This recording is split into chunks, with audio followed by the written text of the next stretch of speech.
"Len, why is there a strange car in our driveway?" I asked innocently enough, peeking through the living room curtains. An eerie silence fell over the room.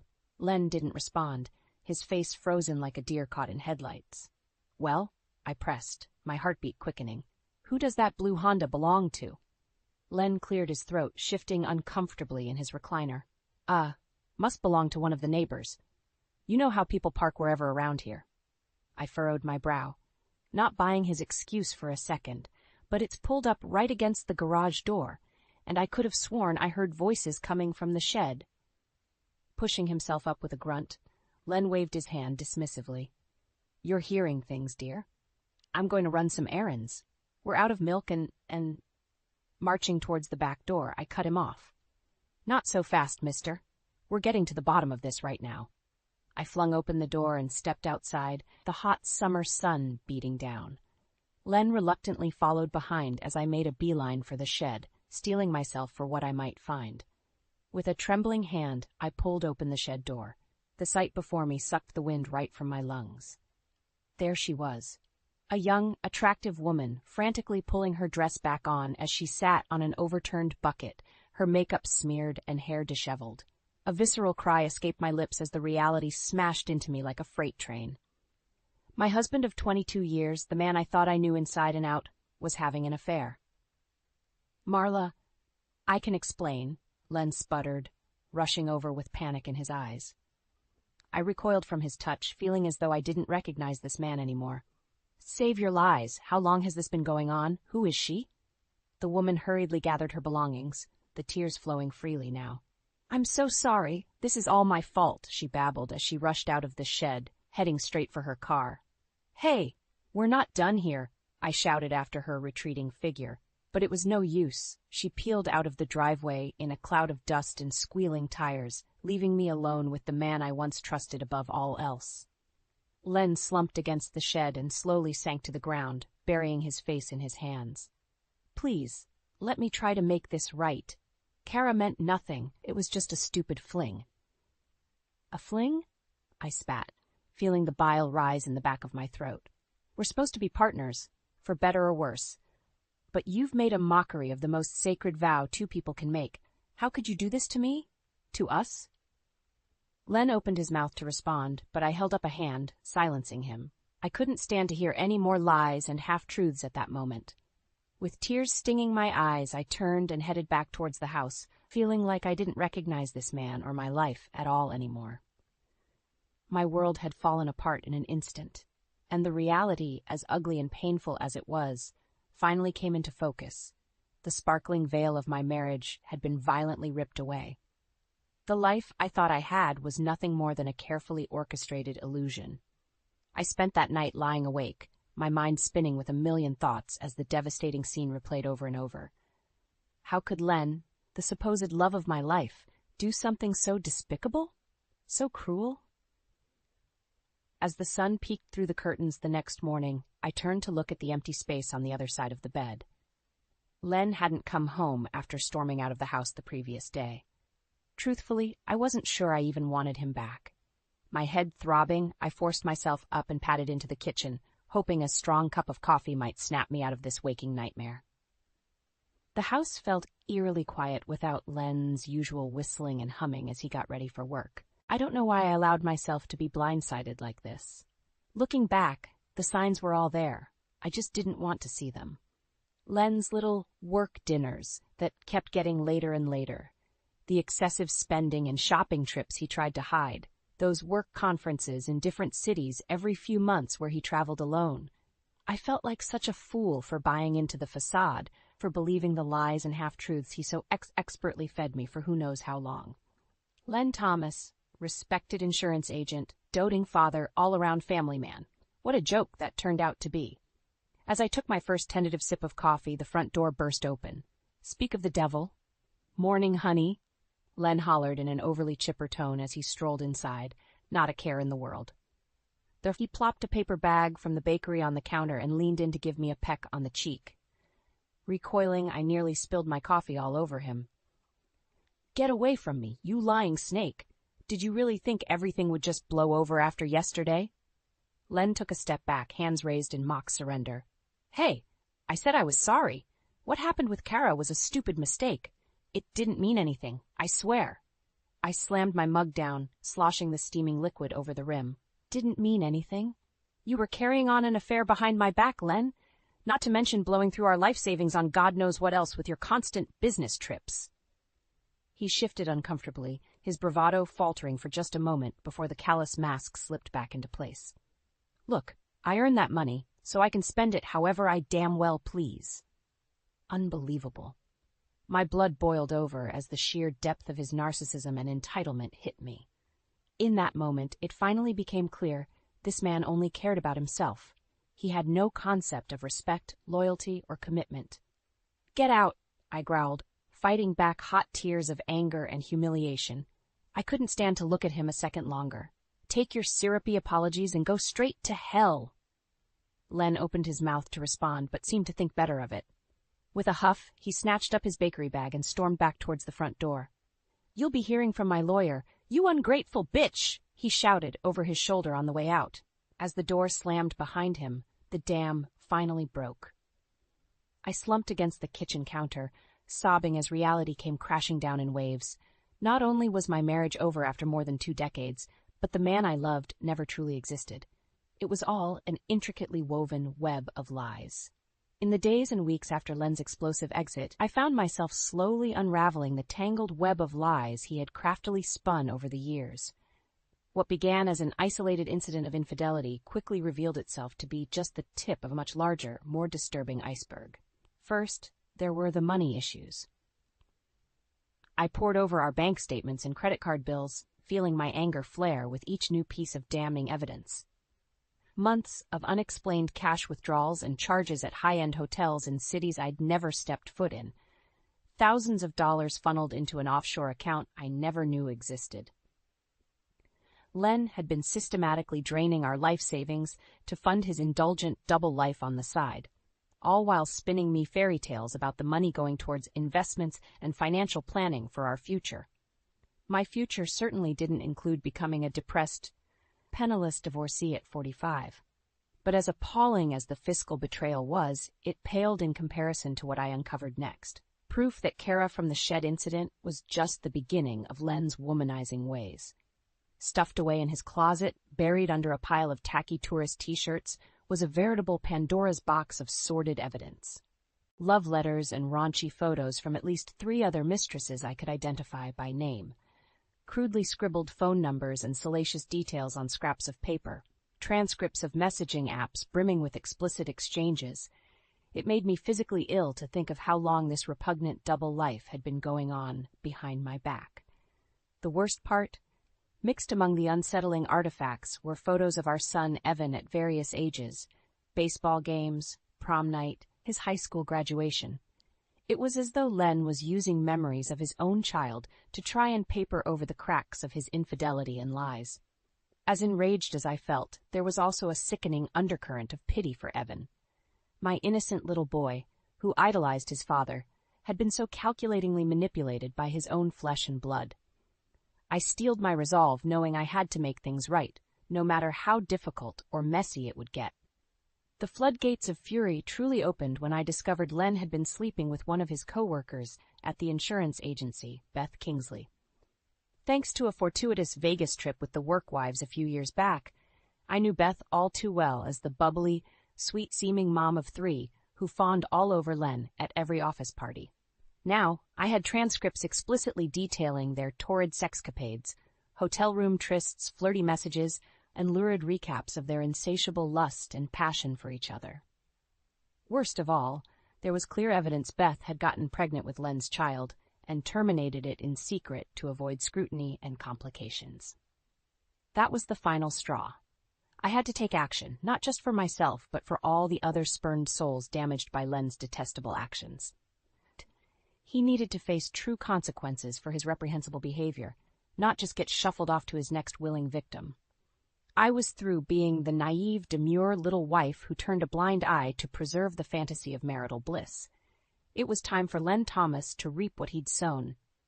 The facade of the perfect family man came crashing down, and I would make sure the whole world saw him for the insidious fraud and cheater he really was. With the full, sickening scope of Len's betrayal now laid bare before me, I felt more alone than ever before. Who could I even trust after being so completely deceived by the person I loved most?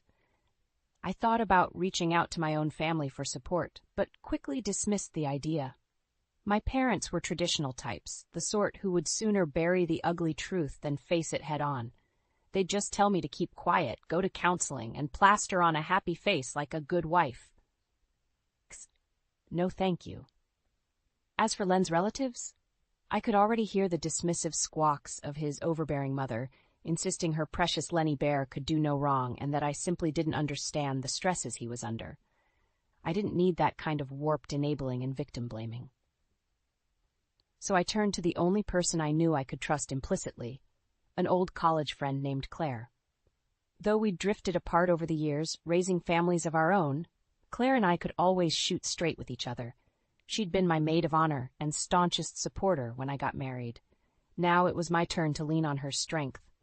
"Oh my God, Marla," she gasped after I poured out the whole sordid tale over coffee one rainy afternoon. Tears of outrage pooled in her eyes as she squeezed my hand. "How could that scumbag do something like this? You don't deserve any of this." I gave her a weary shrug, the weight of it all crashing down yet again. "I really don't know, Claire. I'm just so embarrassed and feel like such an idiot." "No," she cut me off firmly. "Do not blame yourself for that bastard's sins. The only one at fault is Len and his rampant disrespect. I'll bet anything he's done this to other poor souls, too."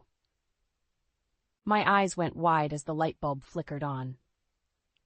Of course, Len's insatiable appetite for new conquests surely meant I wasn't the only one suffering his deceitful ways. If I could just find others in my position, maybe we could take him down once and for all. Without saying another word, I pulled out my laptop and started furiously typing out messages to ex-classmates, neighbors, fellow military wives, anyone who might potentially cross paths with the charming, yet soulless creep known as Leonard Thomas. Before long, the responses started trickling in. Stories of being cruelly misled, belittled, or pumped for money under the guise of business investments.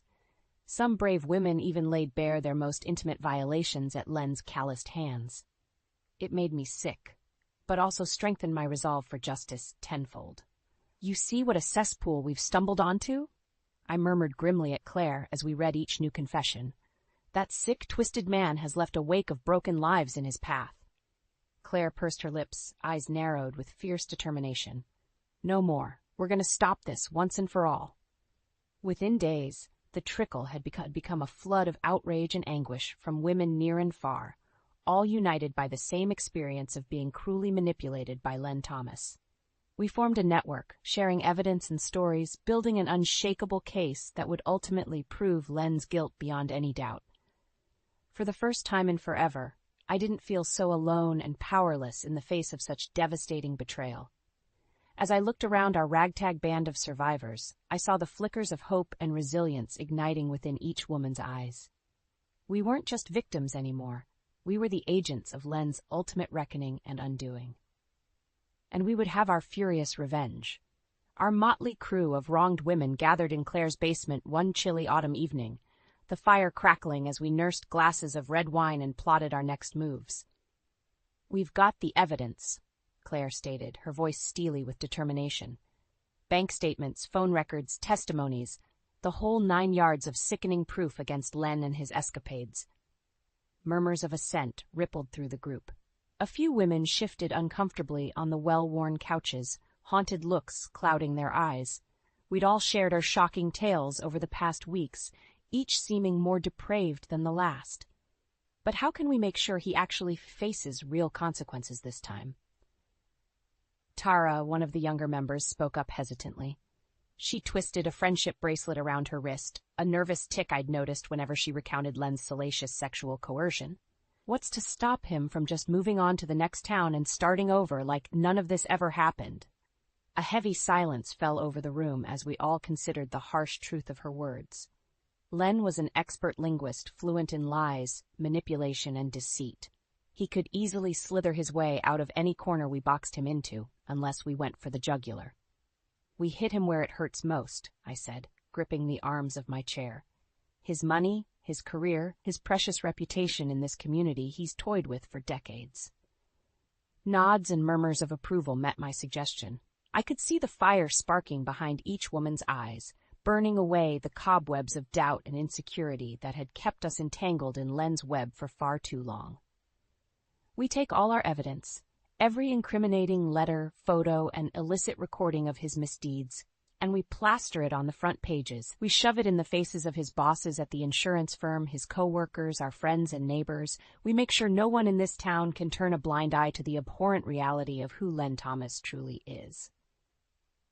Smiles grew wider as I spoke, building up momentum. We were no longer powerless, no longer forced to suffer in silent shame while he carried on unchecked. For too long, Len had controlled the narrative, painting himself as the well-intentioned family man while lying straight to our faces. Now it was our turn to dictate the story and expose him for the immoral, self-serving scumbag that he was. We hit up every community gathering, every church social, every public event with our proof, Claire declared, rising to her feet. Let him try and hide or deflect when we bear it all for the world to see. A chorus of cheers and clinking glasses filled the air as the pieces fell into place. We spent the next few hours strategizing and preparing the final steps, channeling our fury and disgust into cold, calculated determination. By the time the last log was consumed by the sputtering fireplace, we had our battle plan traced out to the letter. The stage was set for the ultimate takedown.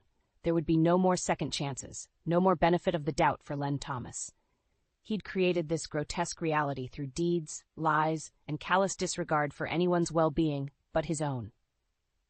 And now he would be forced to reckon with the full consequences in front of everyone. I caught my own reflection in the darkened windowpane and did a double take. The woman staring back at me was gripped with a ferocious hunger for justice and payback that was both exhilarating and chilling. Len had awoken a merciless force within me, one I never could have imagined existed under the surface. By the time we were through with him, he would know what it felt like to have his life ripped apart by deceit and betrayal. There would be no escape, no reset button to salve his constantly growing trail of destruction. He'd made his choices, and now the world would see them laid bare for what they truly were. The annual Oakwood Community Fundraiser was always a big to-do in our little suburb. A full day of food trucks, games, music, and mingling, all in the name of supporting local schools and charities. A week ago, I would have been front and center helping to organize it all as I did every year.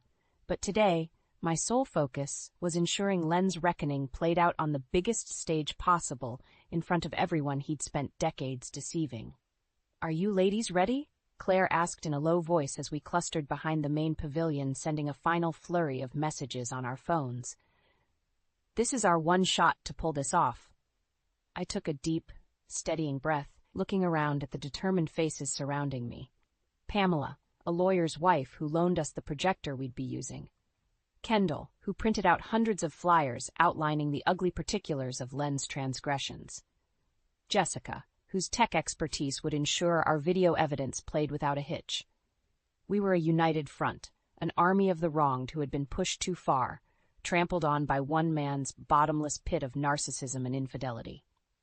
Today the debt would finally be paid. "Let's do this," I said with a grim nod. Our plan was simple, yet brutal. First, we would circulate through the crowd and hand out flyers detailing the tip of the iceberg. Len's affairs, lies about his work obligations, the mistress he was canoodling with in our very own backyard. Let the gossip and whispers reach a fevered pitch.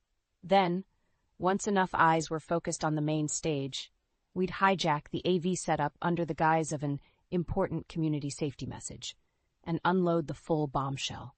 Videos, emails, chat logs, phone records, hard evidence of Len's depraved manipulation, gaslighting, and financial treachery spanning years. The receipts, as the kids call them. Finally, once the proverbial bomb had been detonated, Pamela would take the stage and invite every last one of Len's victims to bravely share their unvarnished stories. No more secrets. No more carefully curated veneers. This was about laying it all out in the harsh light of day, no matter how ugly it got. I felt my stomach churning as our group dispersed, Kendall and Jessica taking their posts handing out the flyers. Deep breaths. You can do this, Marla. Striding towards the entrance with more confidence than I actually felt, I caught sight of my target. Len perched at one of the beer gardens, his arm draped idly around a young, overly made-up woman I didn't recognize. Of course. He just couldn't help himself, even after the devastation his actions had wrought. Seething, I shoved the incriminating flyers towards him, practically snarling as I spoke through gritted teeth. You should really take a look at these, Len. He glanced down at the damning evidence splayed before him, his face quickly draining of color. What the hell is this? Your reckoning, I spat back, wheeling away before he could respond. As I stalked back towards the staging area, I could already feel the rumbles of shock and outrage rippling through the crowds. The tendrils of doubt about Len's true nature were rapidly spreading through every nook and cranny like insidious vines, and that was before the full reveal. By the time we hijacked the AV system, Pamela's stern baritone voice ringing out over the speakers, hundreds of eyes were already locked on the towering projection screens. Neighbors, co-workers, parents of our kids' friends, they all watched in stunned silence as a cavalcade of incriminating videos and evidence poured forth. Len's confidently barking orders at his mistress during a dirty video chat, right alongside timecodes proving he was on a business trip at the time. Itemized statements showing thousands siphoned into private accounts to fund his sex vacations and indulgences. A frantic string of texts from Beth, one of his co-workers, describing her fears about being pregnant, and the haunting follow-ups where she despaired over having an abortion to avoid being found out. The floodgates of truth and consequences had burst wide open, and there was no turning back now. As the soul-crushing revelations spilled out one by one, I scanned the crowd for Len, my jaw clenched when I finally spotted him. Standing alone in an open field, hands jammed into his pockets as the gathered masses' gazes bored directly into him. There would be no fast-talking or smooth avoidance today. The lifetime con man had finally been cornered, and the spotlight of judgment had turned blindingly harsh. The crowd's stunned silence quickly gave way to a deafening roar of shock and outrage as the full breadth of Len's depravity played out on the massive screens. Seeing his most twisted misdeeds projected in high definition was like a bucket of ice water being hurled at our community's collective face. I locked eyes with Len, frozen in the center of that grassy field amidst a sea of accusatory glares and shouts. His smarmy facade of confidence had fully crumbled as the horrifying truth was laid bare before everyone. His mouth hung open, pale and trembling like a cornered rat. In that moment, I almost felt a flicker of pity for the pathetic, hollowed-out shell of a man before me, but it was far too little, far too late for such mercies. That's enough. Pamela's commanding voice boomed over the speakers as she strode onto the stage, her stern expression cutting through the din like a knife. Now that you've all seen the harsh reality of Len Thomas's reprehensible actions and deceptions, I invite those he's directly wronged to come forward and share their stories. The lies end today. There was a weighted pause as Pamela held the microphone out with an unwavering gaze, almost daring anyone to break the suddenly tense silence. After a few harrowing seconds, Claire was the first to make her way up onto the stage, shooting me an encouraging nod. Soon, a trickle became a steady stream of other women ascending the steps. Friends, colleagues, former lovers. Each took turn at the mic, voice shaking yet resolute, as they finally unburdened the trauma and pain Len had inflicted. The theme, as it went on, was clear. Len was a chronic predator who stopped at nothing to feed his endless need for ego and sexual gratification. Tales of infidelity, gaslighting, blocked messages, and ominous threats spilled forth one by one. Financial schemes, hushed-up abortions, blatant lies straight to the faces of loved ones. As the stories piled atop one another like grisly Tetris pieces, there was no denying the overwhelming evidence of Len's unfathomable betrayals. As if the footage wasn't damning enough, Pamela stated at one point, glaring out at Len, who still stood unmoving, hands jammed into his pockets. I think we can all agree that Mr. Thomas has clearly been living a profoundly sick double life at everyone else's expense. Another chorus of howls and furious jeers erupted across the gathered onlookers. I watched with a strange sense of detachment as Len squirmed under their escalating judgment, like the worm who'd finally turned. There would be no smooth-talking way out of this deep, inescapable pit he'd willingly dug for himself over decades of duplicity. "Give it up already, you piece of trash! Get out of our town! Lock his slimy ass up for good!" The epithets and cries for vengeance rained down as people steadily fled the area, utterly repulsed and disgusted by the horrors they'd just seen. Word would spread like wildfire, infecting all corners of our insular little community. Len's smug, congenial mask had been shed, and his true self as a conscienceless manipulator left bare for all to gawk at in stunned revulsion. Even his own employer and co-workers couldn't turn a blind eye anymore. Not after the shocking betrayals and damning evidence we'd painstakingly compiled. By night's end, his office keys, laptop, and credentials were retrieved, and he was barred permanently from setting foot on the insurance agency property. As for his financial deceptions and siphoning our money into private slush funds, it didn't take long for the lawyers, and eventually law enforcement, to swarm in and start connecting those nefarious dots. Everything he'd worked so hard to conceal was now inextricably out in the open, free for due process to take its long overdue course. Within a matter of days, Len found himself being served with divorce papers from my attorney, slapped with lawsuits, charges of fraud, and more from no less than 6 different wronged parties. Just that quickly, his plush yuppie lifestyle was imploding from every conceivable angle, the full weight of his sins coming crashing down upon him. As I watched the karmic tornado steadily consume him from afar, I almost felt nothing. No sense of victory or relief, just emptiness and the creeping realization that the man I'd loved for decades never truly existed at all. Len was gone. Or perhaps he never really was there to begin with. The grand illusion had finally dissipated completely, leaving only the harsh truth as exposed and ugly as it was. But at last there was justice, merciless and inescapable, just as it should be.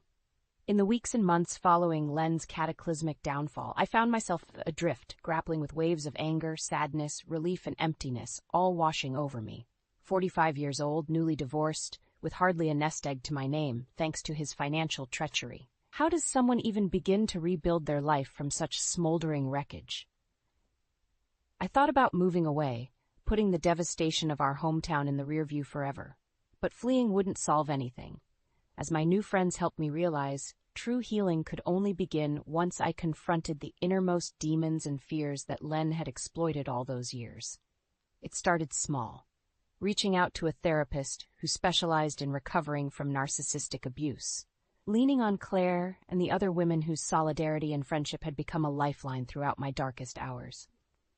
Reclaiming little indulgences for myself that Len had always criticized or outright denied, like getting my hair done or taking a weekend hiking trip with no schedule or demands. Slowly, achingly, the stranglehold of misery and self-doubt began to loosen ever so slightly. I found moments of levity and self-rediscovery peeking through the fog of anguish and anxiety, a journey of reclaiming my sense of self one tiny step at a time. But nothing prepared me for the heart-rending task of explaining Len's unforgivable betrayal to our son, Evan.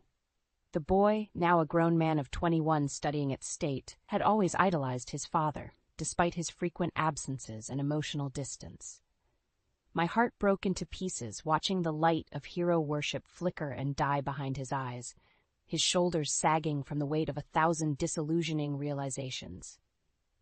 We spoke in hushed tones over coffee in Danish at that little cafe by his campus apartment as I relayed grim details as gently as I could, his father's serial infidelities and sexual improprieties, callous financial deceptions, the sheer staggering depth of his double life. Evan's face remained impassive and still as a statue as I went on, each seismic revelation sending another fracture through that youthful innocence and optimism I'd always envied so much. "Don't know what to say, Mom," he managed weakly once I'd laid it all bare. His reddened eyes brimmed with tears of confusion, anger, and hurt unlike anything I'd ever seen. To even think my own father could do something so sick and cruel.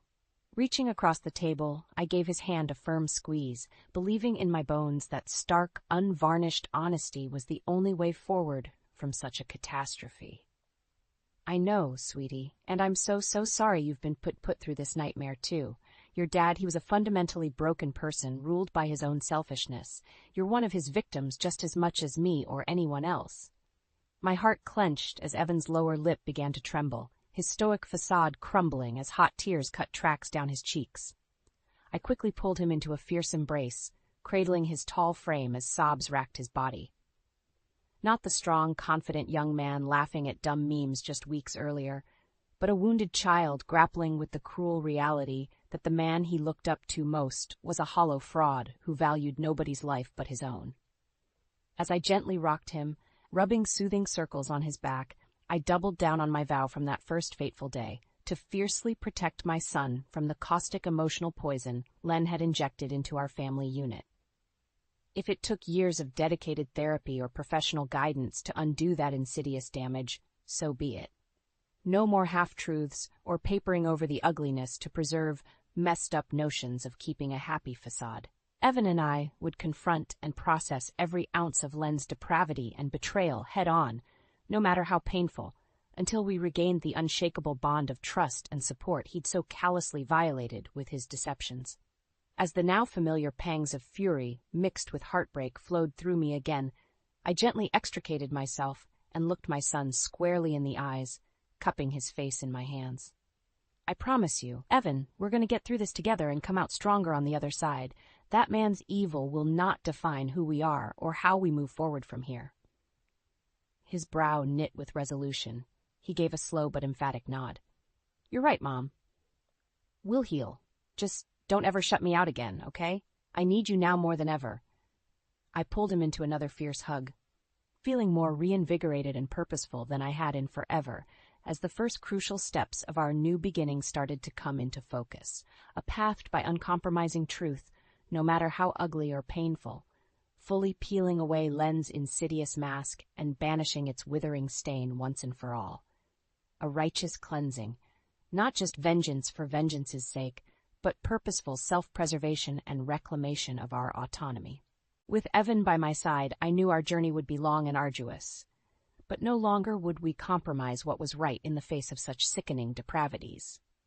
We were drawing our own map forward this time, scars, emotional wreckage, and all. Our destination was healing, even if the roads were still hidden from view. But one thing was now etched in stone. There would be no more lies, no more shying away from ugly truths. The slate had been wiped brutally clean, and it was time to rebuild something brand new, out of the ashes.